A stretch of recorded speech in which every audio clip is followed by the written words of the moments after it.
La palabra de Dios contenida en este libro es la verdad que acepto creer, es la enseñanza que me comprometo a seguir y es la esperanza que me atrevo a confesar. Nada me impide recibirla, nadie me evitará que la haga parte de mi vida y por ningún motivo dejaré de proclamarla. Estoy aquí para leerla, oírla y vivirla diariamente. Amén. Señor Santo, háblanos por favor, bendícenos según necesitamos hoy. Habla a nuestro corazón, a nuestra vida. Te lo suplicamos en Cristo Jesús. Amén. Seguimos adelante con esta serie de Si hay prisa, es urgente. Y estamos con los profetas menores del Antiguo Testamento. Y ahora nos corresponde estudiar al profeta Amós. Es un libro pequeño también, no tanto como Joel, pero también es un libro de pocos capítulos, por eso es profeta menor, se le llama. Y él tiene un mensaje de justicia, de un llamado, igual que los otros profetas, han un llamado al pueblo a regresar a Dios. Y quisiera que estudiáramos algunas cosas en una introducción. Esta no es de esas que sacamos del internet, sino una que preparamos nosotros. Y gracias, Josh, porque le di apenas el guión ayer por la noche, ya muy noche. Y él no sé a qué horas puso a trabajar a René y a después hacer el video y esas cosas. Pero vamos a saber quién es Amós, cuál fue su ministerio. Y vamos a leer, juntamente con la introducción, vamos a leer el capítulo que estudiaremos hoy, capítulo 5, me parece que en el video dice 1, pero es el capítulo 5 de Amós, por si usted quiere irlo siguiendo con su Biblia. Pero al irse leyendo Amós, también la voz va a decir una breve explicación que yo hago de ese versículo, muy breve, y luego otra porción del pasaje y luego otra explicación muy breve. Pongamos atención porque ahí comienza el sermón en esta introducción y así podemos leer la Biblia. ¿De acuerdo? Entonces, adelante con la introducción. Amós fue un granjero de Tecoa que profetizó en el siglo 8 a.C., durante el tiempo en que Usías era rey de Judá y Jeroboam II rey de Israel. Él vivió en el reino del sur, en una ciudad a 8 kilómetros al sur de Belén. He aquí la manera como él se define a sí mismo. Amós le respondió a Amasías: Yo no soy profeta ni hijo de profeta, sino que cuido ovejas y cultivo higueras. Pero el Señor me sacó de detrás del rebaño y me dijo: Ve y profetiza a mi pueblo Israel. No era un profeta profesional, ni había sido capacitado para hacerlo, pero fue llamado y capacitado por Dios para profetizar al reino del norte. En la introducción a su libro nos informa que lo hizo 2 años antes de un famoso terremoto que la nación había experimentado. Algunos piensan que su origen era humilde. Sin embargo, la palabra que usa para referirse a sí mismo como cuidador de ovejas es una palabra diferente a la palabra pastor. Algunas Biblias traducen como boyero, razón por la cual algunos otros opinan que su profesión era superior a la de un pastor, y que vivió entre gente rica, y fue precisamente a ellos a los que condenó por las injusticias que cometían contra la gente sencilla. A pesar de su dicho, no soy profeta, muestra un profundo y grande conocimiento de Dios y las cosas espirituales. Su ministerio profético tiene algunos elementos peculiares. No se adjudica el nombre profeta, pero se define como vidente. Como otros profetas, condena al pueblo, pero no se concentra en mencionar sus pecados. Proclama esperanza, pero no es claro en las señales de la restauración. Habla de buscar a Dios, pero no dice cómo. Su mensaje más importante es que, si de verdad buscamos a Dios, vivimos una cultura de justicia. La injusticia social es uno de sus temas importantes. Habla del día del Señor, pero no como esperanza directa, sino como un reto a reflexionar de qué lado estamos, de los que serán salvados o de los que serán destruidos. Fue perseguido. He aquí un incidente que nos permite entender su condición. Entonces el sacerdote Amasías de Betel envió a decir a Jeroboam, rey de Israel: Amós se ha levantado contra ti en medio de la casa de Israel. La tierra no puede sufrir todas sus palabras. Porque así ha dicho Amós: Jeroboam morirá a espada, e Israel será llevado de su tierra en cautiverio. Y Amasías dijo a Amós: Vidente, vete, huye a tierra de Judá, y come allá tu pan, y profetiza allá. Y no profetices más en Betel, porque es santuario del rey, y capital del reino. Leamos verso a verso uno de los poemas proféticos de su libro, capítulo 1, y atendamos a los comentarios breves del pastor. Oíd esta palabra de lamentación que yo levanto sobre vosotros, casa de Israel. Nunca el pecado debería presumirse, siempre es vergüenza y razón para lamentarse. Cayó la Virgen de Israel y no podrá levantarse ya más. Postrada quedó sobre su tierra y no hay quien la levante. Dios perdona a quien se arrepiente, pero hay cosas que realmente mueren y no se recuperan en esta vida. Porque así ha dicho Jehová el Señor: la ciudad que salga con 1000 volverá con 100, y la que salga con 100 volverá con 10 en la casa de Israel. Las consecuencias del pecado son tan reales como las de la guerra. Gloria a Dios, siempre hay un remanente. Seamos parte de él. Pero así dice Jehová a la casa de Israel: buscadme y viviréis.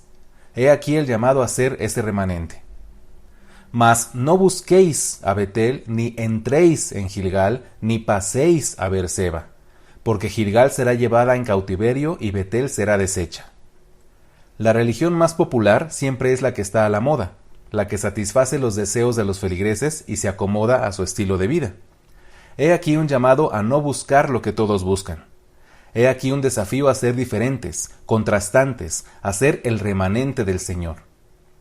Buscad a Jehová y vivid, no sea que acometa como fuego a la casa de José y la consuma, sin haber en Betel quien lo apague. Casa de José no habla del extraordinario personaje del soñador, sino de sus descendientes que formaban el reino del norte. Y por cierto, finalmente sí fueron consumidos y desaparecieron como nación para siempre.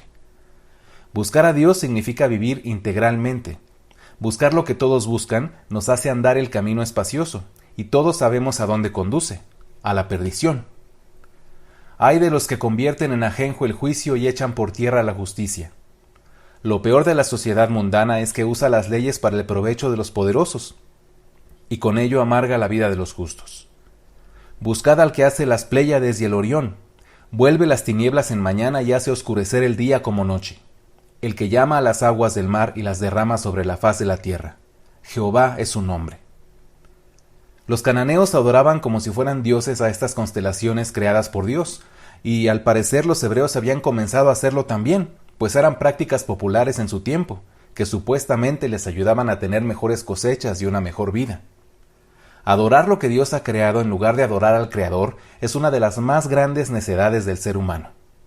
Una necedad aún peor es que el pueblo de Dios se conforme al mundo y practique sus necedades.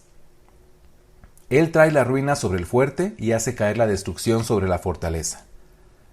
Dios hace justicia, y no importa cuánto poder puedan tener los malos, pronto sufrirán las consecuencias. Ellos aborrecieron al reprensor en la puerta de la ciudad, y al que hablaba lo recto detestaron.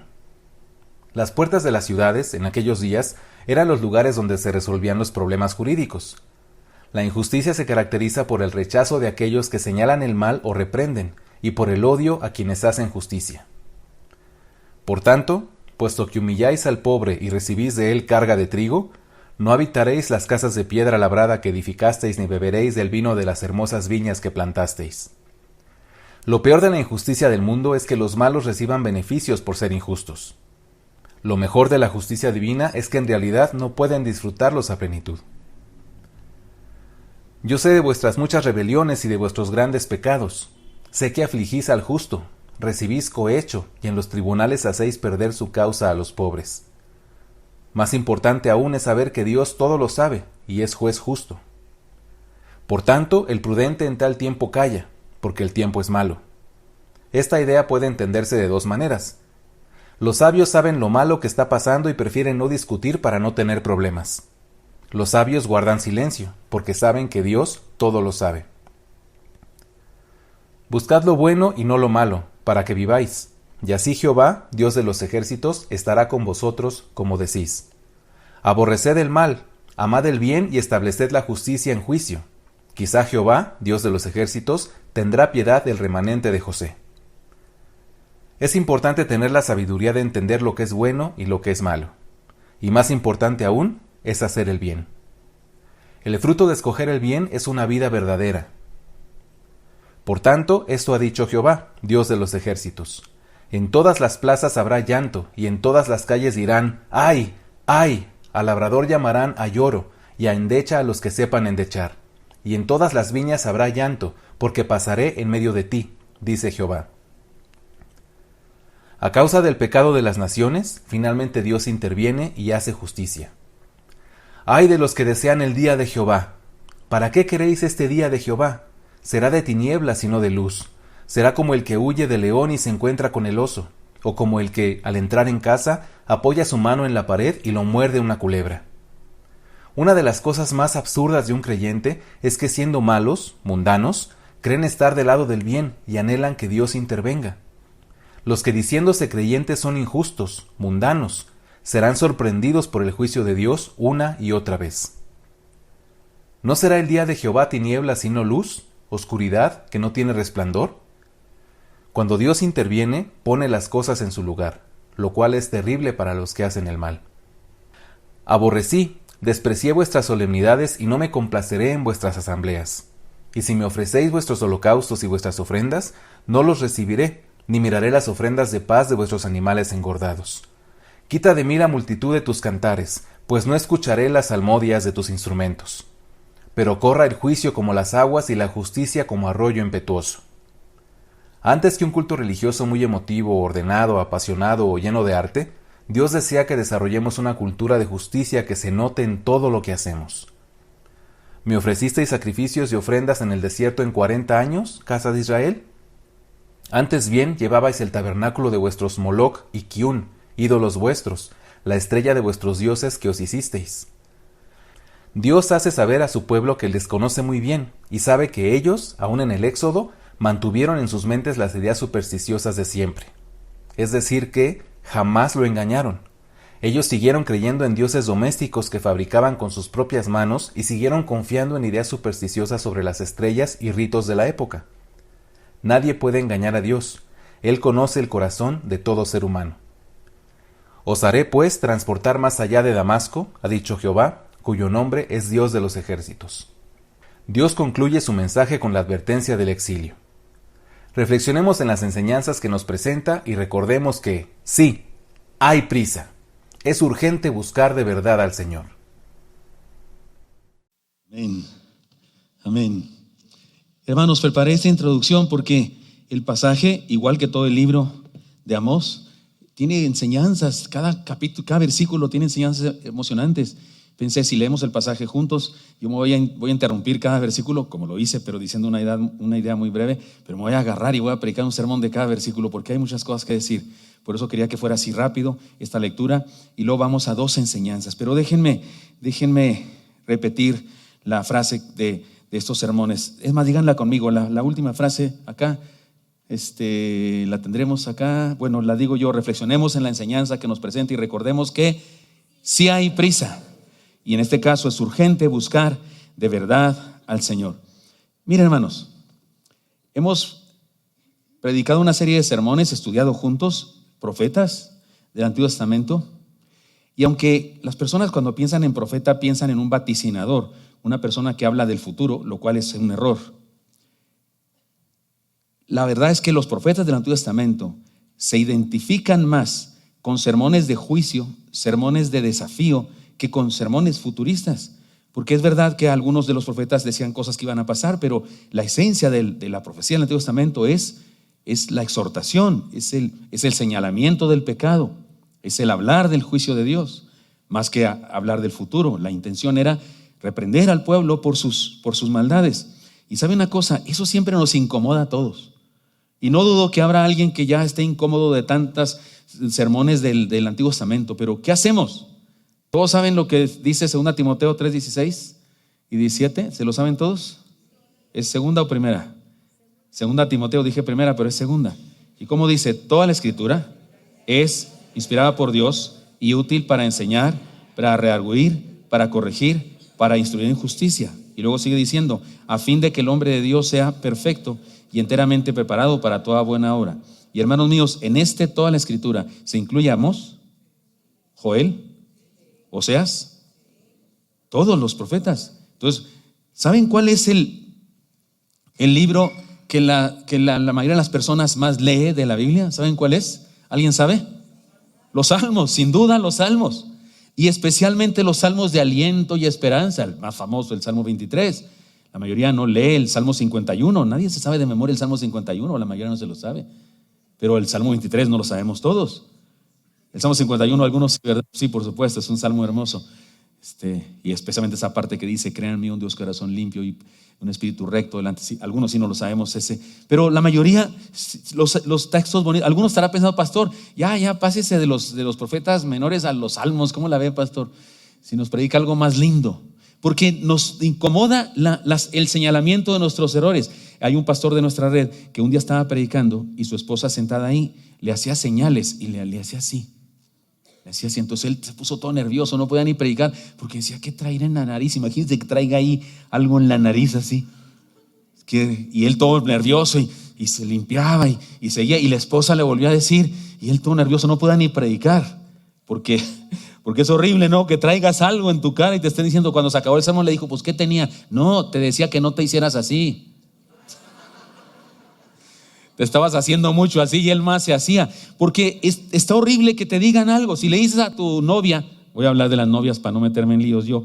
Si le dices a tu novia, es que traes aquí como una arruguita o algo, pues así soy, ¿qué quieres? Si no quieres, ya no andamos o lo que quieras. O sea, no sé, es más, está difícil decirle a alguien que trae alguna cosa, ¿no es cierto? O sea, que trae, hoy estás arrugado aquí, que a ti qué te importa, pues tú no me planchas, ¿eh?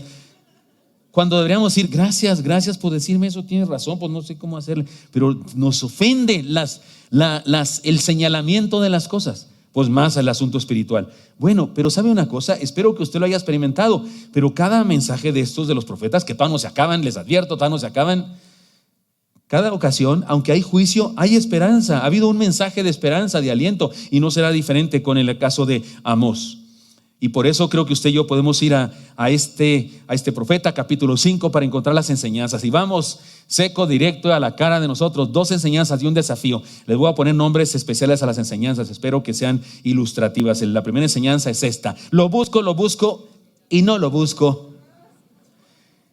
Esta es una curiosa expresión que se dice allá en el estado de Yucatán, en la cultura de las personas de origen maya. Parece que en el maya el verbo buscar en el maya es el mismo que el verbo encontrar, pero es de veras, es así. Les cuento una experiencia que tuve. Yo fui allá a Yucatán en una ocasión hace mucho y tenía una compañera de seminario que estaba allá en Yucatán trabajando de misionera y quise ir a saludarla, y entonces alguien me dijo dónde estaba, me dio alguien con un carro que me llevara, y fue cuando regreso y me encuentro con el hermano con quien iba a comer, me dice, ¿la buscaste? Así ya ve cómo hablan ellos, ¿la buscaste? Y yo le dije, sí. Y me dice, ¿y qué te dijo? Yo le dije, no estaba. ¿No lo buscaste? Sí. ¿Y qué te dijo? Pues no estaba. ¿Saben qué estaba pasando? Él cuando me decía, ¿la buscaste? Me estaba diciendo, ¿la encontraste? Porque usan el verbo buscar para encontrar. Hágame favor. Ay, disculpen yucatecos aquí presentes. Entonces él me decía, ¿la encontraste? Pero decía el verbo, ¿la buscaste? Y yo le respondía, que sí la busqué, porque sí la había buscado. Y él me decía, ¿qué te dijo? Pero según yo no la había encontrado. Entonces le decía, pues no estaba. Pues no la buscaste. Todo enojado. Y yo dije, cuando entendí el asunto, dije, no es posible. ¿Qué está pasando? Bueno, esta curiosa situación lingüística de nuestro país me ayuda a ilustrar lo que le pasaba a los habitantes del pueblo de Dios en la época de Amós. Lo buscaban y no lo encontraban, porque buscaban mal. Mire, se los leo. Dice versículos 4 y 6 del capítulo 5 de Amós: pero así dice Jehová a la casa de Israel, buscadme y viviréis. El texto, la frase de Amós. Si usted no se sabía nada de Amós, esa frase se la sabe. A lo mejor algunos dicen, ahí viene en Amós. Sí, porque es una frase muy linda, muy especial. Buscadme y viviréis. Hay un canto de Marcos Vidal que se llama así, ¿no? Y no busquéis, aquí viene el problema, por lo que lo busco y no lo busco. Y no busquéis a Betel, ni entréis a Gilgal, ni paséis a Berseba, porque Gilgal será destruida, será llevada en cautiverio, y Betel será deshecha. Buscad a Jehová y vivid. Otra vez, toda la profecía de Amós está llena de buscar a Jehová. De diferentes maneras lo dice. No sea que acometa como fuego la casa de José y la consuma sin haber en Betel quien la apague. Amós 5, 4 al 6. De hecho, este pasaje, este poema profético termina diciendo del exilio. Termina diciendo que serán llevados más allá de Damasco, y eso habla del exilio. Ahora, ¿por qué Betel? ¿Por qué Gilgal? ¿Por qué Berseba? ¿De qué estamos hablando, hermanos míos? Cuando Salomón murió, dejó a su hijo Roboam de rey. Era insensato, era un rey débil, no era sabio como su padre, no salió a su padre, y resulta que le pregunta a los viejos qué hacer, porque el pueblo entero viene a él, viene a su rey, a su palacio, y le dicen, oye, especialmente las tribus del norte, oye, tu papá nos cobraba demasiados impuestos, ya estamos agotados. Ya eres rico, ya tienen todo lo que debían tener, ya está, ya el palacio está hermoso, ya el templo hermoseado también, ya bájanos los impuestos. Y él le pregunta a los viejos, los sabios, y los sabios y ellos le dicen, hazles caso y te los ganas. Eres el rey apenas, todavía no te ganas nada. Gánatelos, y sí, hazles caso, y dales libertad y cosas así. Y él va y le pregunta a sus cuates, los amigos de la prepa, aquellos con los que iba de juerga, con los que salía a matar lagartijas cuando era niño, los de su edad, ninguna experiencia, ningún conocimiento. Y le dice, ¿qué hago? No, diles que aquí tú eres, solo tus charrones truenan, y diles que si el dedo de tu papá más grueso es más delgado que el tuyo delgadito, algo así, le dicen unas metáforas bien raras. Y él se pone así de necio. Y las 10 tribus de Israel le dicen, pues bye, Dios te bendiga, quédate pues con tu tribu de Judá y nosotros nos vamos. Y es entonces cuando se levanta un tipo extraordinario, uno de esos que se las traga en el aire ardiendo, uno de esos que es un excelente, si viviera nuestro tiempo, sería pastor de una mega iglesia y daría conferencias sobre liderazgo efectivo y hablaría de las 35 claves para el liderazgo. Un tipazo de primera en cuanto a liderazgo. Jeroboam. No es descendiente real, no es descendiente de David. De hecho, tiene problemas familiares ahí. De hecho, sus hermanos lo odiaban y los mata y no sé qué. Pero ese tipo llega al trono, lo hacen rey en el reino del norte. Y aquí entre nos, es un liderazo de primera. Inteligentísimo, listísimo. Insisto, el día de hoy sería conferencista de liderazgo y sería pastor o líder de una gran comunidad de miles de personas. Bien listo. En ese momento de la historia, el pueblo está unido. Hay un lugar de adoración donde está el templo, en Jerusalén. Pero cuando se divide el reino, las 10 tribus en el norte tenían que volver a Jerusalén cuando querían adorar en las fiestas judías, porque querían seguir adorando a Dios. Y entonces Jeroboam dice, ¿qué voy a hacer? Y se le ocurre una idea y hace unos altares, uno en Gilgal, otro en Betel. Y le dice, oigan, hasta dice, un texto dice que les dijo, no tienen que ir, batallan mucho, yo quiero ayudarles, no tienen que ir hasta Jerusalén, aquí les voy a hacer su altar. Y hizo 2 altares en 2 lugares, o sea, muy inteligente el tipo, muy pragmático, muy listo, usó la psicología, le dijo, no, ¿para qué van allá? ¿Para qué se incomodan caminando? Hay peligros en el camino, pueden adorar acá. Y les hizo altares. No lo hizo por devoción, sino por el temor de perder su dominio sobre ellos. No lo hizo por la voluntad de Dios, no lo hizo por la transformación de la gente, lo hizo por tener fans, por tener likes en sus redes sociales, lo hizo por tener una gran multitud de personas, muchos diezmos, muchas ofrendas, mande su semilla. ¿Sí me estoy explicando?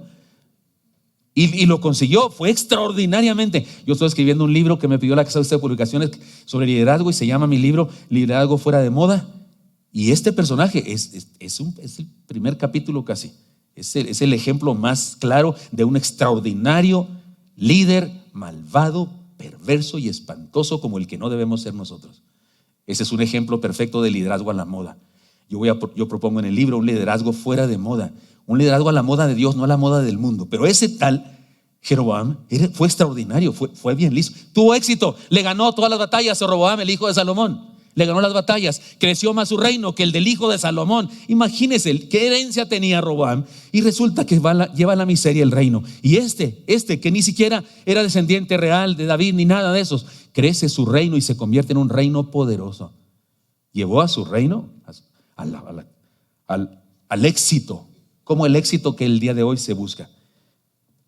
Y este es el que hizo esos lugares a los que ahora Amós dice, no vayas allá, busca a Dios, pero no en Gilgal, busca a Dios, pero no en Betel ni en Berseba. Berseba se refiere a un lugar donde Dios habló con Abraham, con Isaac, un lugar especial donde Dios se manifestó muchas veces, pero el pueblo incluso estaba en el sur, ese no estaba en el norte. Esos altares Jeroboam los hizo en el norte, en su reino, pero este estaba en el sur. Y aún los del sur, aún los de Judá, del reino de Judá, del país del sur, aún ellos iban a Berseba, pero como superstición, como si en ese lugar hubiera alguna energía o alguna cosa así, y no adoraban a Dios de manera correcta.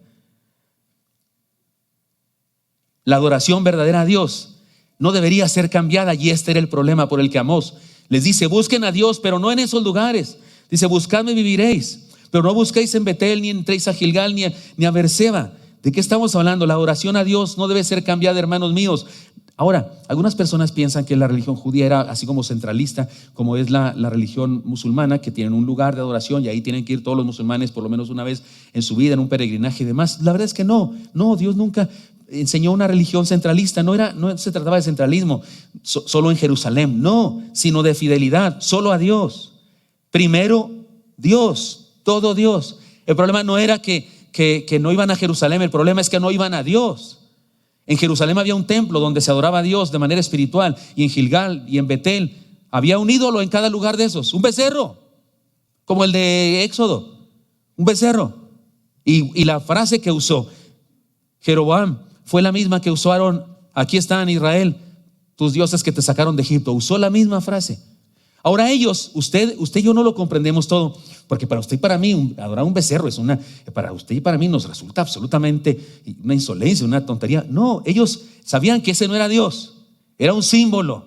Hablaban del poder de Dios, hablaban de la grandeza de Dios, y según ellos así lo simbolizaban, pero según ellos adoraban a Jehová. Quiero decirles, para que no malentendamos el texto bíblico, según ellos adoraban a Dios. Si usted lee Oseas también condenó la adoración en ese lugar, y dice, y ustedes que van a Gilgal a invocar el nombre de Dios, dice Jehová, a invocar el nombre de Jehová. O sea, los profetas sabían que el pueblo que iba a adorar, según ellos, iban a adorar a Jehová. ¿Cuál era el problema? No adoraban a Jehová verdaderamente. En esos lugares adoraban a Dios según ellos, no según Dios, sino según un líder perverso. Jeroboam I lo había inventado. Cuando Amós está predicando, un descendiente de Jeroboam I, Jeroboam II, es el que está en el poder. Y es que quería matar. Leímos ahí cuando un sacerdote, imagínense un sacerdote, Amasías, un sacerdote le dice al rey, oye, Amós está en contra de ti, se ha levantado contra ti, y su palabra no la puede soportar la tierra. Es una frase muy fuerte. Está diciendo, lo que él predica no es creíble. Lo que él predica, un sacerdote, supuestamente sacerdote de Dios, de esa nueva religión, porque Jeroboam hizo que se creara una nueva religión, se creara una nueva postura, una nueva denominación judía, una nueva idea judía, una nueva iglesia judía, por así decirlo, transportando a nuestro tiempo. Y le dice, y luego va este sacerdote va con Amós, porque sabe que Amós es profeta de Dios y le tiene algo de respeto, y le dice, vete de aquí, vete al sur, no prediques más en el norte, no prediques más en Gilgal, porque Gilgal es el altar del rey. Tú predica en el sur, como vete a otra ciudad, porque aquí das mucha lata. Aún el sacerdote estaba mal, aún el sacerdote era cómplice de lo que estaba pasando. Es decir, que no se adoraba de acuerdo a Dios, se adoraba de acuerdo a un líder que había desarrollado una nueva forma, supuestamente, de ser la religión cristiana, la religión en Jehová. Es decir, lo estoy transportando a nuestra época.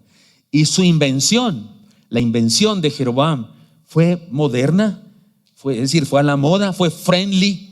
¿Se entiende esa idea? Fue friendly, era una iglesia friendly, cómoda, diseñó espacios relevantes para la gente y les hizo fiestas que el pueblo disfrutaba. Hay una iglesia en Estados Unidos muy famosa que desarrolla un congreso para liderazgo y cosas de esas. No digo más datos porque no me gusta ser así pero usted si lo entiende.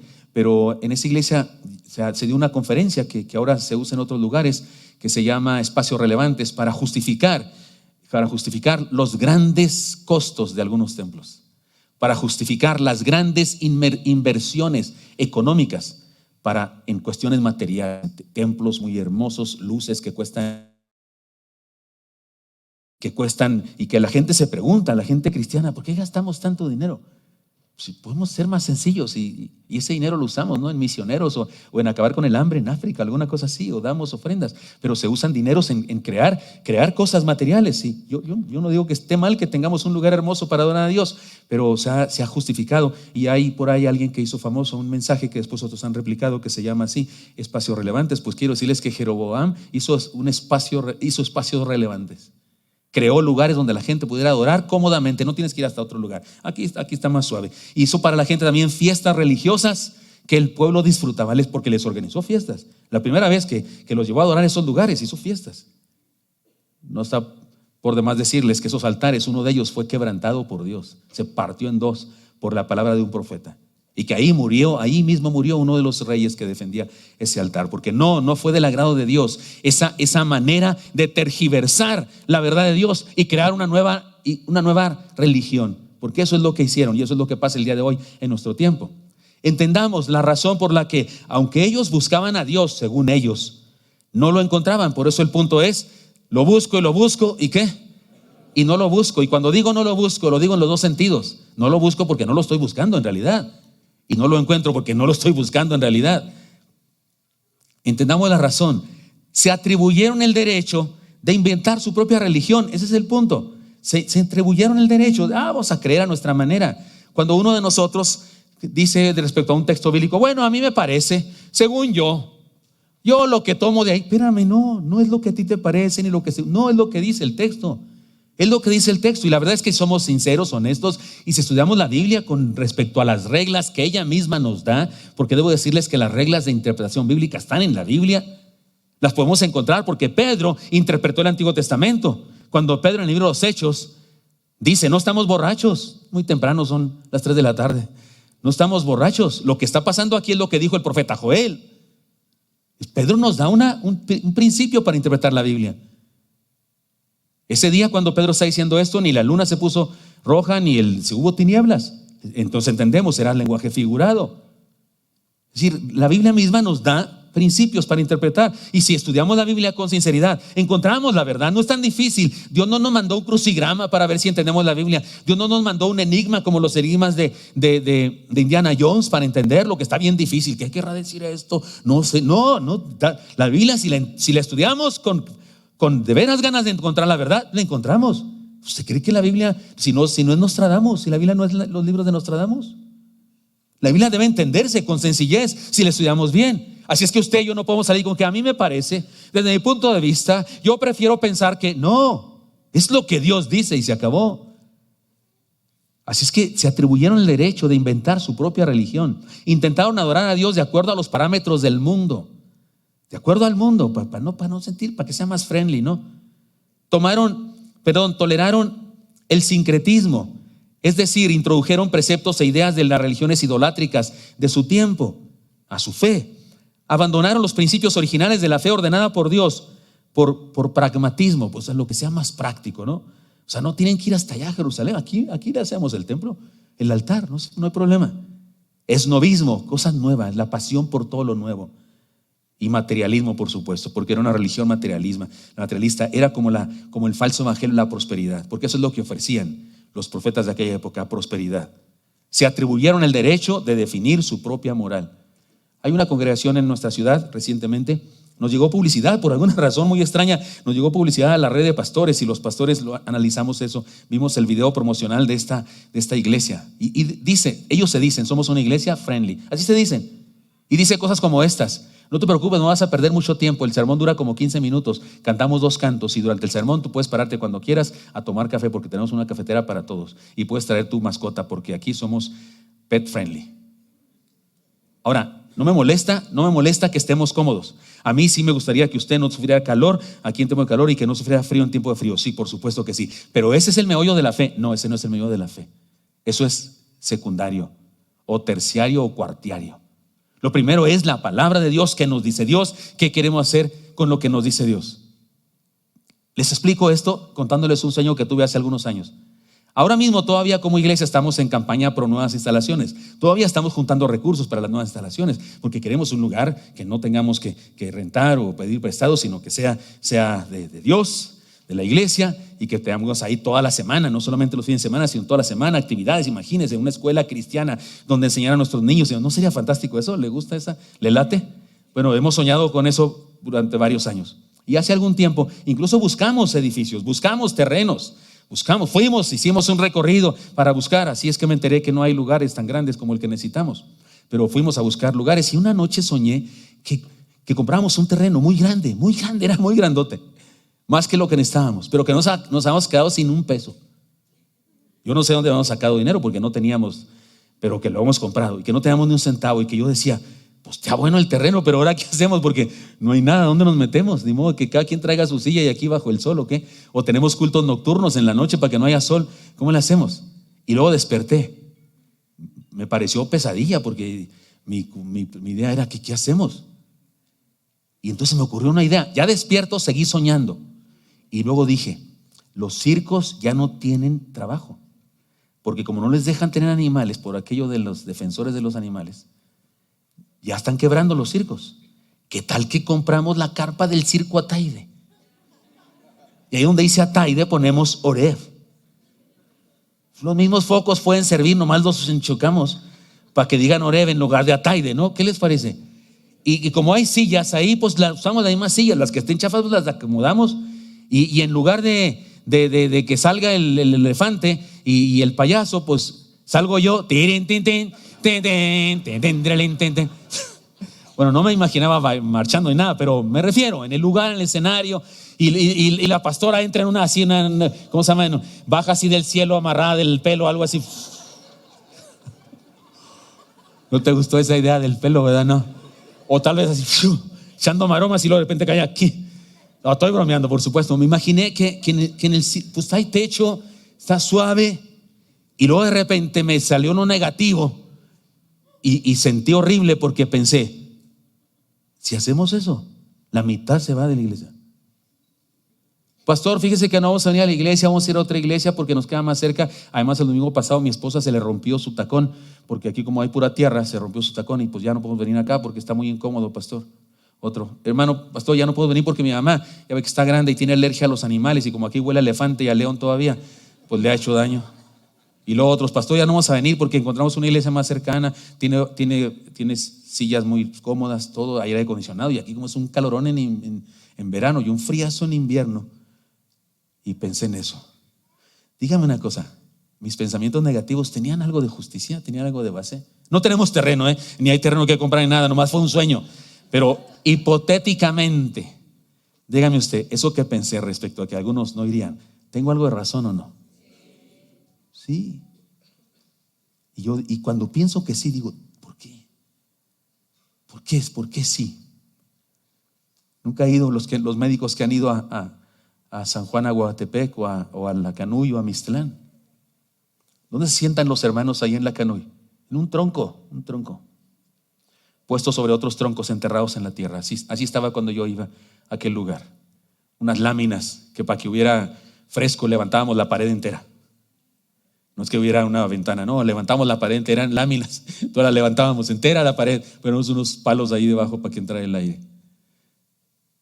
No quiero que estemos ustedes y yo así. No, si tenemos recursos para hacer un templo bonito que nadie conoce, no, hagámoslo así, por supuesto, pero ese no es el meollo de la fe. Es un nodo principal de la fe, pero se ha desarrollado en el mundo evangélico, en el mundo religioso, cosas como esas. Comunidades, congregaciones que ponen la mirada en esas cosas más que en la palabra.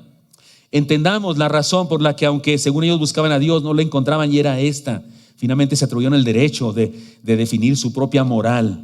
El día de hoy seguimos nosotros, no somos mejores que ellos en ocasiones, cuando decidimos tener una fe, pero seleccionamos lo que queremos aceptar y lo que no queremos aceptar, de modo que nos inventamos nuestra propia interpretación y nuestro propio ejercicio del cristianismo, porque hay gente que cuando escucha un sermón, eso no me gusta, eso sí, eso no, y no hay problema. Yo también hago eso. Hay sermones que yo estoy diciendo, Dios mío, ¿qué está diciendo este amigo? Y a veces para no hacer la bilis, me pongo a hacer mi propio sermón del texto que él está usando y digo lo que yo diría y trato de evadirme de porque hay que declara y no sé qué. No, pues Dios, y entonces yo sí sufro de eso en ocasiones, pero hay ocasiones cuando el sermón es de veras basado en la palabra del Señor. No puedo hacer otra cosa, no puedo escabullirme de eso, no puedo quitarme del lado porque esa me la adjudico por completo si es palabra de Dios, pero de repente, eso sí, eso no. Vamos a Gilgal, a Betel y a Beerseba. Cuando escogemos las enseñanzas, escogemos las doctrinas, incluso escogemos la iglesia basados en comodidad, gusto, preferencias personales y no basados en la verdad del evangelio. Vamos a Gilgal, Betel y Beerseba cuando escogemos las enseñanzas, las doctrinas e incluso la iglesia basados en el estatus de la congregación, porque el día de hoy las congregaciones tienen estatus. Hay algunas que son de ricos, ¿no? O de empresarios, o son de músicos y artistas. Y hay gente que escoge las comunidades por eso. Y no hay problema que vayas a otra iglesia. Alguien me dijo, pastor, ¿es malo cambiar de iglesia? No es. Usted es oveja del Señor. Y hay otras iglesias, otros rebaños, y si Dios lo lleva para allá, amén. Pero sería bueno pensar en en las razones para hacerlo. Y me parece que hay dos, las fundamentales. ¿Qué se predica ahí? ¿Se predica sana doctrina? ¿Qué van a aprender mis hijos? ¿Se predica sana doctrina? ¿Se predica la verdad de Dios? ¿Se predica humanismo? ¿Se predica, cómo se llama, superación personal? ¿Qué se predica? ¿El evangelio? ¿O se predica el falso evangelio de la prosperidad? ¿Qué se predica ahí? ¿O el evangelio de las unciones y de las declaraciones? Y la otra cosa que hay que tomar en cuenta, ¿hay lugar ahí para trabajar? ¿Puedo integrarme y ser algo ahí, hacer algo por Dios? Para mí serían las dos cosas. Pero no, hay quien se cambia o va por cuestiones de estatus. Vamos a Gilgal, a Betel y a Beerseba cuando lo que nos llama de una actividad cristiana determinada, sea retiro, cumbre, congreso, convención, taller, diplomado, cuando lo que nos llama es el cantante, el grupo musical o la oferta de sanidad, unciones, milagros o cancelaciones, y no la presencia de Dios, su palabra. Que organizamos el Congreso Crece. ¿Y qué ponemos cuando organizamos el Congreso Crece? El tema que vamos a estudiar este año, el tema es preparados para presentar defensa. Y si invitamos a algún gran predicador, no vamos a poner su foto y en primer lugar. Si alguien nos pregunta o si conviene poner conferencias y nombre, está bien, ponemos, pero lo principal es que Dios va a estar con nosotros. Una campaña, un congreso, lo que sea. Lo que debería llamar la atención es que se va a hablar de Dios. Se va a predicar la palabra de Dios, que si es fulano de tal, Juan Pérez, o es otro personaje famoso, eso es lo de menos. Cuando seguimos las modas sin hacer un análisis profundo y serio, sincero, a la luz de la Biblia, de esas nuevas ideas, de esas nuevas acciones y estrategias. Porque hay gente que nomás porque es moderno, nomás porque lo hacen en una iglesia muy grande de Estados Unidos, una mega iglesia, allá lo hacen, lo dicen, lo agarramos y creemos, espérate, estúdialo.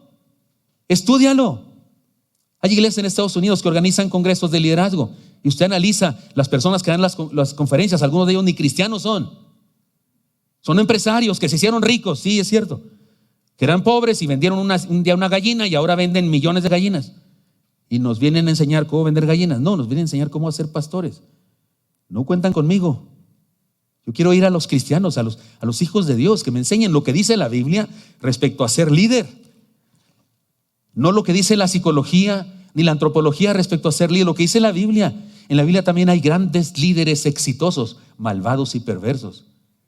Y hay pequeños líderes con poquito menos éxito que fueron bendecidos por Dios. ¿Nunca ha pensado nunca se ha dado cuenta que Jeremías, que aparentemente no tuvo ningún converso en su vida? Jeremías jamás hubiera sido pastor de una mega iglesia, jamás. No, ninguno se convirtió con su ministerio. No tuvo grandes éxitos evangelísticos, pero es el profeta de Dios. Es un profeta de Dios y no hay duda al respecto. En cambio, Jeroboam tuvo un éxito bárbaro en su vida y llevó a su reino a la riqueza. Le dejó un reino a sus descendientes, especialmente a uno de sus descendientes, Jeroboam II. Les dejó un reino bien fuerte y firme que el día de hoy no existe, porque ese reino del norte desapareció, no existe. Por eso ahora, cuando nos referimos a los hebreos, nos referimos como los judíos, porque son la tribu de Judá, con Benjamín que se unió a ellos. No se llaman ahora de otra manera, se llaman judíos, porque son la tribu de Judá, y las 10 tribus del norte desaparecieron. Supongo yo que hay sangre de ellos, herencia de ellos en la mezcla con todos, pero el día de hoy los judíos son la tribu de Judá, el reino del sur. El reino norte desapareció de la faz de la tierra. Se cumplió la profecía de Amós y de Jeremías y de Ezequiel y de todos los demás profetas. También vamos a Gilgal, a Betel y a Beerseba cuando concebimos la vida como sobrevivencia física, como solo algo físico, trabajo, recursos, viajes, propiedades, y no consideramos la dimensión espiritual y eterna de la vida.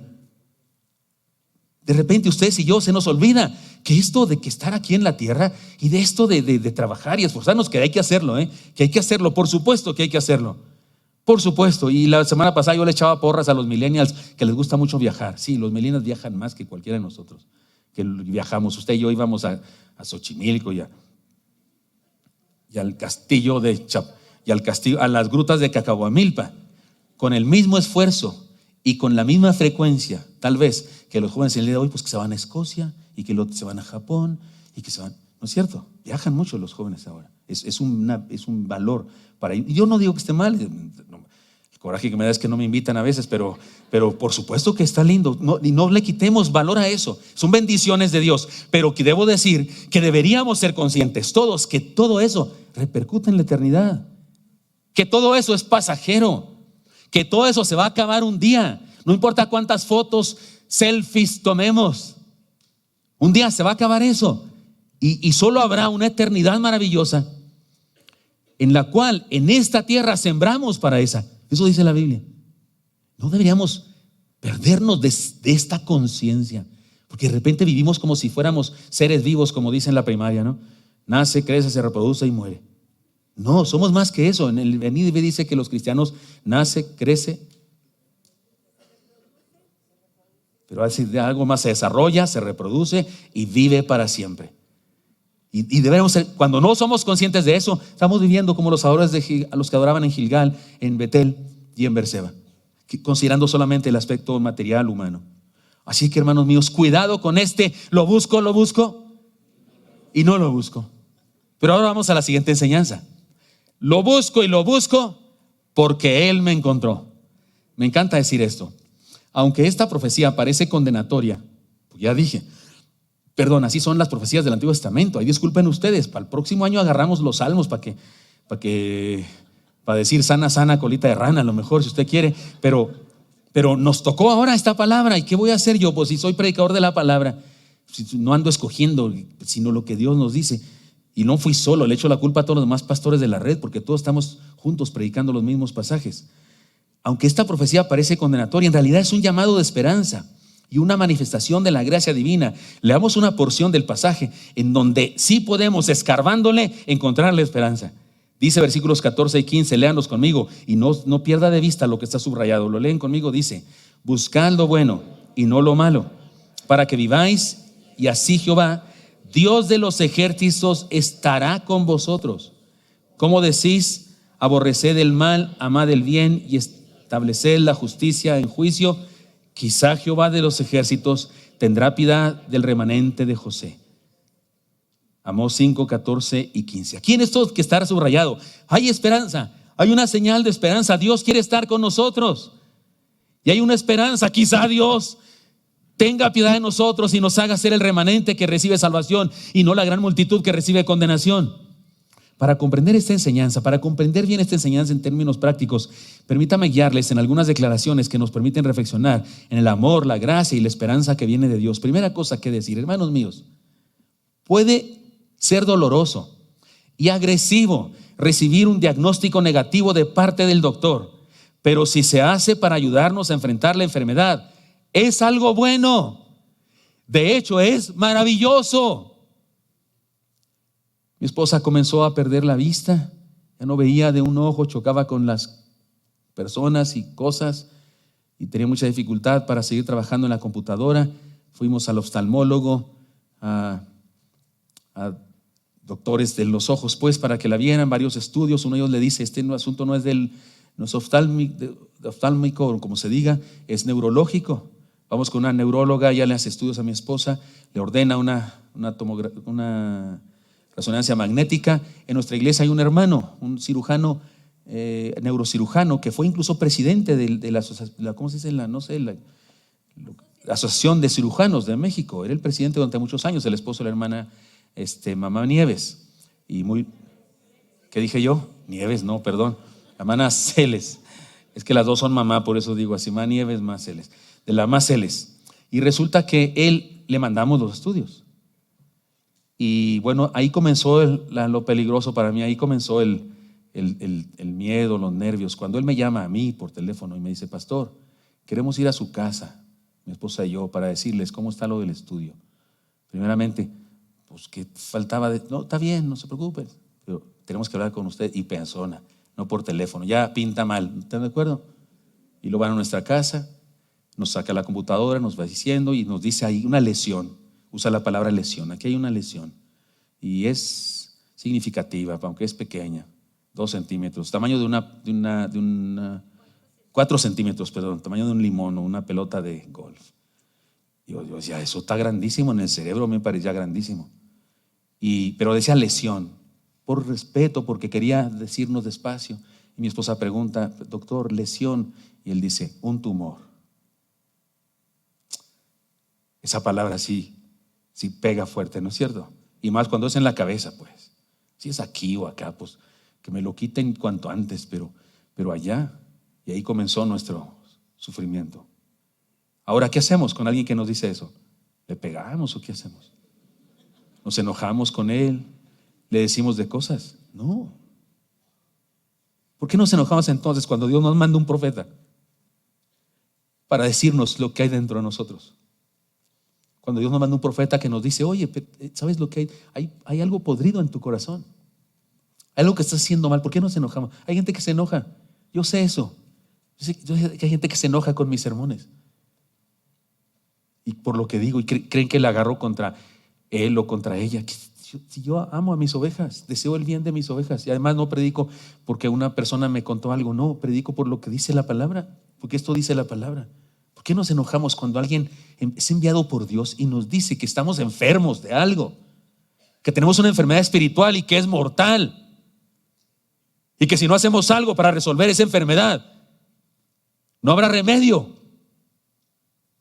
No, cuando un doctor nos dice, aunque no tenga tacto, en este caso sí tuvo mucho tacto el hermano Víctor Hugo, pero aun cuando un doctor te diga algo sin tacto, aún así, gracias doctor, gracias, porque ahora voy a hacer lo que tenga que hacer para enfrentar eso.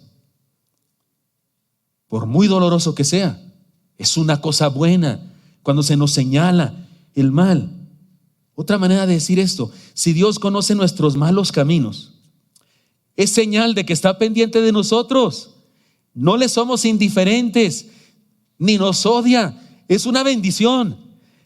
Es una bendición que Dios, que me conoce, me mande un mensaje para que yo reconozca mi pecado. Es una bendición porque quiere decir que me conoce bien. Perdón. Qué triste sería que fuera yo a la consulta con Dios, que fuera yo a una cita con Dios. Señor, soy yo. Asunto. Ahí está Dios con su libreta. Asunto. Señor, soy yo, Gilberto Gutiérrez. ¿Edad? ¿Estado civil?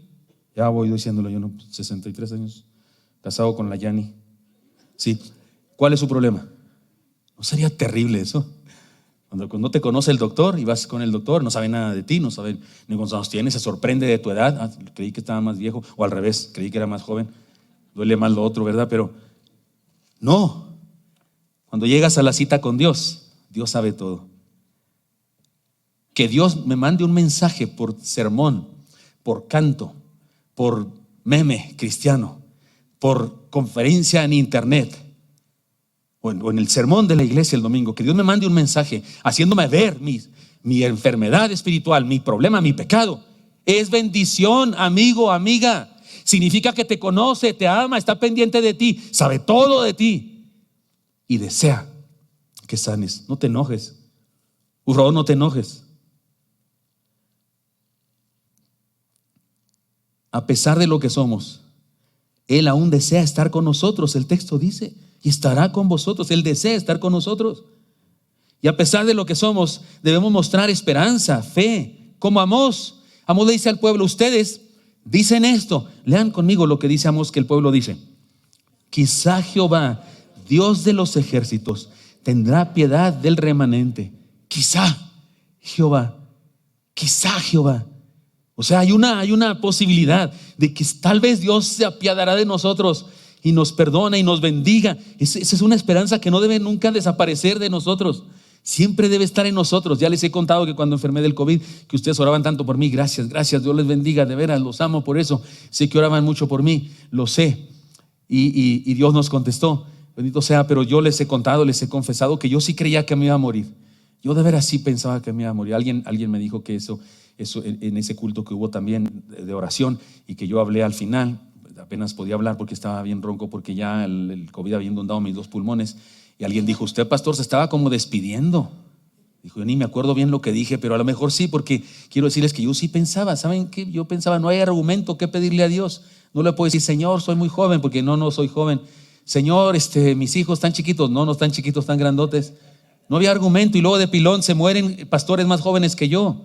No sé si les platiqué eso, pero una hermana me llamó por teléfono, estando yo enfermo ahí, ella no sabía, pero yo tenía mi teléfono ahí, y me dijo: pastor, usted sabe que mi esposo lo aprecia mucho, él fue alumno de nuestro seminario, me dijo, y sabe que murió. Yo sabía que había muerto el hermano, mucho menor que yo, 40 y algo de años, y me dice ella: sabe que mi esposo murió de COVID y quisiera que usted predicara en el funeral. Y yo estaba en el hospital. ¿Sabe qué le dije? Sonso, insolente, lo que dije fue sin pensarlo. Le dije: hermana, pues no puedo, estoy hospitalizado, yo también tengo COVID y estoy muy enfermo en el hospital, no puedo ir a predicar en el funeral, pero si acaso le saludo a su esposo cuando yo llegue para allá. Sí, eso se me salió, no sé, pero es que yo como sí pensaba que para allá iba. Le dije: además, pues si lo hubiera saludado como quiera, así, ¿verdad? Me hubiera disculpado, fíjate que no puedo ir a tu funeral, ni tú vas a poder ir al mío, estamos a mano. Perdón, ahora hasta me río de eso, pero en su momento fue muy doloroso. ¿Qué argumento le daba yo a Dios? Pero tengo que decir que es cierto, es cierto. Cuando hablaba con mi esposa, ella oraba por mí y me decía cosas lindas. Yo creo que en mi alma todavía quedaba ese cachito de: quizá Jehová, Dios de los ejércitos, tendrá piedad del remanente. Quizá. Es una esperanza que no debe morir nunca jamás, como dice el dicho. Es decir, a pesar de todo, sí, esta profecía de juicio, de condenación severa, es también de esperanza. Aún podemos aceptar el reto de ser de ese remanente que experimenta la salvación y no destrucción. Pero cuidado, seamos del remanente, no seamos del montón que se mezcla con el mundo, no seamos del montón que va a adorar a Gilgal, a Berseba o a Betel. Porque hace concesiones, porque interpreta la Biblia como le da su gana, porque vive su religión a su manera. Y ahora que está de moda eso de la autopercepción, la autodesignación de sexo, lo que sea. Hay quienes hasta autopastoreo, porque hay gente que no acepta pastoreo de nadie. Son sus autopastores, automaestros de la Biblia. Lo que enseñan otros maestros que han estudiado y se han quemado las pestañas de la Biblia y investigan en la Biblia y les enseñan, les importa un comino. Ellos tienen su propio discipulado, son autodiscipulados. Ese es el egoísmo más grave que hay en la tierra, y hay entre cristianos también. Pero ¿qué tal que queremos seguir al Señor? Tal vez Él tenga piedad de nosotros. Así es que, hermanos míos, aún podemos aceptar ese reto de ser el remanente. Si Dios nos habla con juicio y nos desafía a buscarle, una cosa es segura: Él ya nos encontró, hermanos. Él ya nos encontró. Hermano mío, hermana mía, si un día en el culto resulta que una palabra a ti te parece que va para ti, es más, hasta crees que yo la planeé para ti, hasta piensas, cuando estoy estudiando ahí en la Biblia, digo: esto va para fulano y esto va para perengano. Delante de Dios te digo que no me pasa eso, no puede pasarme eso. Estudio la Biblia yo nada más. Pero si tú sientes que eso fue para ti, hay una cosa segura: Dios ya te encontró. Dios te tiene en la mira, si no, no te la lanzaría tan directa. No soy yo, de veras no soy yo. Imagínate que yo estuviera así pendiente de todos ustedes, no, me volvería loco, ¿no? Sí, los amo y todo, y oro por ustedes, pero así como que cada cosita, y este hace esto, y este los nombre, no, me volvería loco. No, ni puedo, no los conozco del todo a todos ustedes. No, yo cuando aquí suelto la lengua le digo: Dios, ahí te encargo, tú sala. Pero si de repente una de esas cosas te pega seco, directo a la cara, sabe una cosa segura: ya te encontró Dios, te tiene en la mira. ¿No es eso maravilloso? ¿No es eso maravilloso? Que Dios aquí en el culto te la lance directa. ¿No es eso maravilloso? Es como cuando andas tras una chava, eres soltero, andas tras una chava y de repente ella voltea y tú se ven, la miré, me miró. Imagínate que ella la estás viendo tú y hace esta cara a ella. No, te mató. Hay que recogerte con espátula así porque estás aplastado, man. Tu corazón le hace así, tilín, tilín, tilín. ¿No es cierto? Pero ¿qué tal que se ven, asciendan los jóvenes, día de campo juvenil, lo que sea, y de repente sus miradas se cruzan, ella te voltea a ver y te hace? También hay que levantarte, pero no con espátula, sino con sales. ¿Cómo se llama lo que le echan a la gente? Sales de, no sé qué. Sales con alcohol, échenle alcohol o algo, de desmayo, de otra cosa, de amor. Dicen que murió de frío, pero yo sé que murió de amor, decía la niña de Guatemala, ¿verdad? Imagínate, de repente Dios te habla seco directo a la cara. ¿Qué significa? Que ya te encontró. Por eso este punto se llama Lo busco y Él me encontró. Gracias, el que no encontraba yo aquí era el sermón. Lo busco y Él me encontró. Así que, hermano mío, no te ofendas de las palabras, de los mensajes de juicio, de las profecías de juicio. Son bendición, como cuando un médico encuentra el mal y te ayuda a sanarlo. Así que tengo un desafío para todos nosotros. Desafío a buscarle y dejarnos encontrar. No encontrarlo, a dejarnos encontrar, porque Él nos buscó primero. ¿Usted cree que cuando yo fui al templo de la primera iglesia bautista, ahí Bolívar 200, Chihuahua, un templo hermosísimo que hasta el estado lo arregla cada año porque lo consideran monumento de la ciudad? Y resulta que yo fui ahí un día, un lunes, me parece que el 7 de octubre, mes de la juventud. Fui ahí el lunes, Abel Gómez estaba predicando. ¿Usted cree que yo fui porque soy muy listo? Yo a los 17 años, no hombre, era sabioncísimo. Yo dije, tengo que buscar a Dios, tengo que encontrarme con Dios porque me hace falta, porque es lo que le hace falta a todos, hermano. No, hombre, yo no pensaba nada de eso. Yo iba a buscar amigos, muchachas, eso era lo menos. Eran amigos. Pero voy al templo, Dios me echó el ojo, no fui yo, fue Dios. Y no fue Abel Gómez, el que amenazaba con aventarme la Biblia y me señalaba en la nariz desde el púlpito. No fui yo, no fue que mi gran búsqueda, no, fue Dios. Me encontró primero y me la lanzó directa. Es una bendición eso, hermano mío. Disfrútalo, vívelo y dile que sí, dale el sí. Por eso desafío a buscarle y dejarle encontrarnos. Esta profecía nos ayuda a comprender que Dios nos conoce integralmente, lo bueno, lo malo, lo peor. Conoce de nosotros, pero también nos dice que ya ha hecho todo para resolver nuestro problema fundamental. También nos dice esta profecía que Dios ha hecho todo para resolver nuestro problema fundamental, que es el pecado. Y también nos dice que ya ha hecho todo y sigue haciendo todo para que lo descubramos y lo busquemos nosotros también. Aquella vez que pasa junto a Juan el Bautista y están Andrés y Juan con Juan el Bautista, discípulos de Juan el Bautista, están oyéndolo y de repente pasa Jesús junto a ellos y dice Juan el Bautista, he ahí el Cordero de Dios que quita el pecado del mundo. ¿Se acuerdan de esa frase? ¿Y qué hicieron Juan y Andrés? Pues lo seguimos a él, van siguiéndolo, no hay cómo decirle, maestro, no. Y Jesús voltea y le dice, ¿qué buscáis? ¿A qué hora vas por el pan? Le salió así como, ¿dónde vives? ¿Dónde moras? Venid y ved. Y van con él, y como era tarde ya, 6 de la tarde, se quedan con él a dormir y seguramente toda la noche platicando y demás, y se convierten. ¿Usted cree que ellos buscaron a Jesús? Cuando Jesús le dijo, ¿qué buscáis? No, Él los estaba buscando a ellos. Seguramente Él preparó todo ese momento para encontrarse con ellos, porque Él nos vino a buscar. ¿No dice la Biblia eso? Que vino a buscarnos, es el pastor que vino a buscar la oveja perdida, y pues aquí entre nos fueron a todas las ovejas. Así es que sí, Él nos buscó primero. Y esta profecía nos dice eso. La decisión es nuestra. El poder es de Él. No podemos salvarnos, no podemos autosalvarnos. Esos que viven en la auto de la cultura moderna, la autopercepción, la autodesignación, la autoeducación. Hay cristianos que son auto todo. Solo aceptan su propia palabra, no aceptan la de nadie más. Solo su propia palabra, sus propios conceptos. Y son de esos que cuando en la iglesia se predica algo que no les gusta, hasta se van. Porque son autos, nomás lo mío. No podemos salvarnos. El poder viene de Dios, pero la decisión sí es nuestra. Darle el sí es de nosotros. Es asunto de nosotros. Dejémonos encontrar. Y no es que tengamos que buscarle como Indiana Jones, ir por caminos escarpados y en un enigma, y que posiblemente nos encontramos a que ni es cuestión del Señor de los Anillos y Frodo y su amigo, ¿cómo se llama su amigo Sam? Que a mí aquí entre nos me parece más heroico Sam que Frodo, ¿no es cierto? ¿No le parece?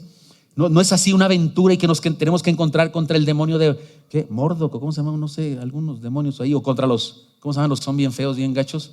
Orcos. No se trata de nada de eso, no, es sencillo. De hecho, encontrar a Dios, ¿sabes qué tienes que hacer? Quedarte quieto, porque Él ya te buscó y ya te encontró. Es como el que se cae a la alberca, se está ahogando, mientras esté queriendo salvarse a sí mismo. No lo podemos salvar, déjalo, porque si te tiras para salvarlo, se ahogan dos ya. Hay que dejarlo que se desmaye de tanta agua que tragó, y entonces lo sacamos y le sacamos el agua de algún modo y tal vez viva. Pero si me tiro a salvarlo mientras él intenta salvarse, nos ahogamos dos. Cuando se queda quieto, no puedo más, entonces es el sí al Todopoderoso que te puede. Déjate encontrar, dejémonos encontrar. Déjenme les cuento algo que la mayoría de ustedes, pues los viejos de ustedes, saben esta anécdota de mi vida. ¿Les gusta jugar a las escondidas, hermanos? ¿Les gusta suave las escondidas, no es cierto? Los que somos abuelitos jugamos a las escondidas con los nietos, también con los hijos, pero más con los nietos, creo yo. Y la cosa curiosa es que el nieto cree que se esconde detrás de una almohada que nomás le tapa la cara. Se le ve todo, el ombligo, las pompis, los pies, todo, pero él está escondido, ¿no? Y tú tienes que hacer que no lo encuentres. ¿Dónde estará mi nieto? ¿Dónde estará mi pequeño? No sé qué. Y tienes que hacer, es más, te puedes entrar arriba de él para que parezca que no sabías y no sé. ¿No es cierto eso? Pero él, si te quedas quieto y no buscas, hace algo para que lo busques. Aquí estoy.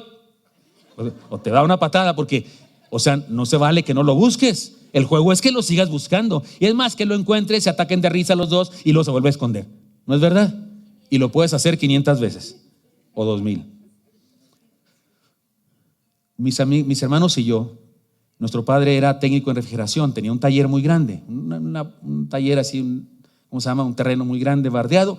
Y como usted sabe, cuando uno lleva un refrigerador a que lo arregle, una lavadora, de repente arreglarlo sale más caro que comprar uno nuevo. ¿Qué hacen la gente con el aparato? Ahí lo dejan, porque estar en la casa esperando a que pasen el de la refrigeradores, lavadoras o algo, decía, de aquí a que eso, ¿cómo te lo llevas hasta allá? El costo de llevarse y luego tenerlo ahí, echándose a perder, es horrible. Entonces lo dejan en el taller. Entonces el taller de mi padre, el terreno allá afuera del taller, había un edificio con techo, pero en una parte así de patio, era un paraíso. Era un bosque de refrigeradores, lavadoras y otro tipo de cosas. Era un paraíso, estaba lleno de arañas y lagartijas y cosas que íbamos de cacería al taller de mi padre, cosas de esas. Y yo era pequeñito, se me hacía grandísimo. Ahora que conozco el terreno, pues no tan grande, pero a mí me parecía enorme, como todo el bosque de Brasil. ¿Cómo se llama? Donde el Brasil, eso, el Amazonas. Y ahí jugábamos cosas. Y un día jugábamos las escondidas. Y resulta que un hermano mío, Mario, no sé si estás por ahí, Mario, carnal, Dios te bendiga. Mi hermano Mario, pues ganó, porque no lo encontramos. Nunca. Se acabó el juego y no salió, no lo encontramos. Y nos fuimos a la casa. Y ya estábamos allá en la cena, habían pasado horas. Y de repente mi madre dice, ¿y Mario? Pues está escondido porque no lo hallamos. Y fuimos corriendo y estaba en un refrigerador, deshidratándose, y si no llegamos a tiempo muere. Yo era un bebé, un niño más pequeño, ellos eran mayores que yo todos, pero fue grave ese asunto de Mario. Ahora los jóvenes de ahora no entienden eso, pero déjenme decirles que es que los refrigeradores de antes no cerraban con magnetismo las puertas, no, cerraban con una chapa tipo carro, una chapa que usted le jalaba y algo adentro se desatoraba y se abría, era un gancho enorme, y usted cerraba y cerraba en serio, por dentro no se podía abrir. No se podía, ni metiendo el dedo ahí, nada, era muy fuerte. Estaba cerrado. Los de ahora, tú te metes en un refrigerador de esos, lo empujas a cerrar, porque ahora es con magnetismo. La bendición es que ahora, como los refrigeradores, el empaque tiene magnetismo, se cierra más o menos bien, casi perfecto, porque se atraen. En aquella época los empaques se echaban a perder, se secaban, se doblaban, y gracias a Dios que ese era un refrigerador viejo, porque tenía agujeros por algún lado, y por esa razón mi hermano no se asfixió, porque sí entraba algo de oxígeno, pero duró ahí horas. El miedo que ha de haber tenido mi carnal, Mario, mi hermano, allá está en El Paso, Texas, vive Mario, si estás aquí, te saludo, y a tu familia. Y alguien pensará, qué bruto que se mete un refrigerador. Era un niño y así era en aquella época. Pero lo que yo pienso es que Dios anda buscándonos. De hecho, el Salmo 23, donde dice, ciertamente viene la misericordia de Jehová, nos seguirán. Habla de eso, de dos perros que Dios tiene, metafóricamente. Porque la palabra seguirán no es normal, es una palabra muy, muy, muy fuerte, muy intensiva, que se refiere a nos persigue. Como si Dios tuviera dos sabuesos y les dio a oler nuestra ropa y les dijo, vayan, encuéntrenlo, y cuando lo encuentren me lo traen, porque lo amo con todo mi ser. Y algunos parecemos zorras tramposas que sabemos escabullir de estos bien y misericordia de Dios. Dios nos anda buscando, y hay algunos que se esconden, no se dejan encontrar. Perdóneme, pero eso sí es ser bruto, en serio. Eso sí es ser bruto. Eso sí es ser insensato. Por eso la Biblia dice tan gravemente, dijo el necio en su corazón, no hay Dios. Y que se esconde de Dios. Y peor, el creyente, como los que iban a adorar a Gilgal, a Betel y a Berseba. Eran creyentes en Dios. Según ellos adoraban a Jehová, pero lo adoraban de acuerdo a su propia religión, a sus propias posturas, las inventadas por Jeroboam. Una nueva religión que se inventó para retener al pueblo, una religión friendly, una religión cómoda, una religión de prosperidad, una religión linda al modo del cliente, que nadie se sienta incómodo. Y por eso viene Amós, y antes de Amós, o simultáneamente con Amós, Joel.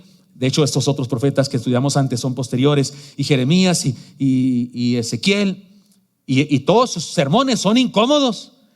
Todos son incómodos. Yo espero que mis sermones, hermanos, les incomoden. Ay, disculpen, porque a mí también me incomodan. A mí también me hacen, Dios, ¿por qué? Cuando Pablo fue al Areópago griego, dice que les enardecía su corazón al ver tanta idolatría. No podríamos los cristianos estar absolutamente felices en este planeta, como que chido mundo. No podía ser. Si alguien piensa eso, no entiende el evangelio, porque no está bonito el mundo, no está bonito lo que está pasando. La gente opuesta al mensaje de Dios. Por eso, hermano mío, déjate encontrar, por favor, déjate encontrar. Sí hay prisa. Es urgente buscarle de verdad y dejar que nos encuentre. Es urgente. No hagas lo que mi hermano era un niño y fue un accidente y se encerró en el refrigerador. Pero el asunto espiritual no eres un niño. Los niños están allá estudiando otra cosa y estoy seguro que la mayoría de los niños, si no es que todos, abren su corazón a Dios. Por eso el Señor dijo que el reino les pertenece. Pero somos nosotros, los adultos, los que estamos amañados y llamados por el mundo y contaminados por la cultura del mundo y por la tradición, los que nos escondemos de Dios. No lo hagas más, hermano.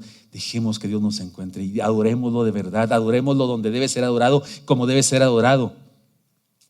No en Gilgal, no en Betel, no en Berseba, sino en el corazón nuestro, que es su tabernáculo, de acuerdo a lo que dice su palabra preciosa y verdadera, no de acuerdo a las modas, no de acuerdo a las ideas que alguien trajo de no sé dónde.